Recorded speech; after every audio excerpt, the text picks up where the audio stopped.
ভাই আমার জানা ছিল সবাই আমরা দেখছি ট্রেনিং এর সময় আপনি আর হামজা প্রায় একই সময় থাকেন এবং সোশ্যাল মিডিয়ায় অনেক লেখা হচ্ছে খুব ভালো নাকি বন্ধুত্ব আপনাদের মধ্যে হয়ে গেছে।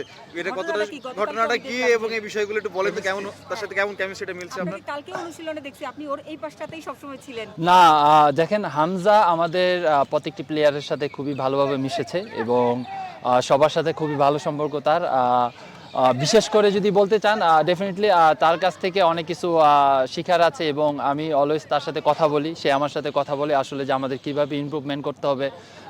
সবসময় তো ফুটবল নিয়ে কথা হয় না, ফ্যামিলি নিয়ে কথা হয়, সে কীভাবে থাকে ইংল্যান্ডে এবং খাওয়া দাওয়া নিয়ে কথা হয়। তো ওভারঅল সব কিছু মিলিয়ে তার সাথে একটা খুবই ভালো বন্ডিং হয়েছে আমাদের সবার। আর আমার কাছে মনে হয় যে এটা অনেক জরুরি আমাদের টিমের জন্য এবং এটা যদি আমরা ধরে রাখতে পারি ডেফিনেটলি এন্ড অফ দ্য ডেতে আমরা একটা ভালো রেজাল্ট করতে পারবো এবং তার মধ্যে প্লেয়ারকে আমাদের সাথে মেশাটা এবং আমাদের দায়িত্বটা বোঝানো উচিত যে আমরাও আপনাকে অনেক ভালোবাসি এবং আপনার সাথে আমরা ভালোভাবে কাজ করতে চাই।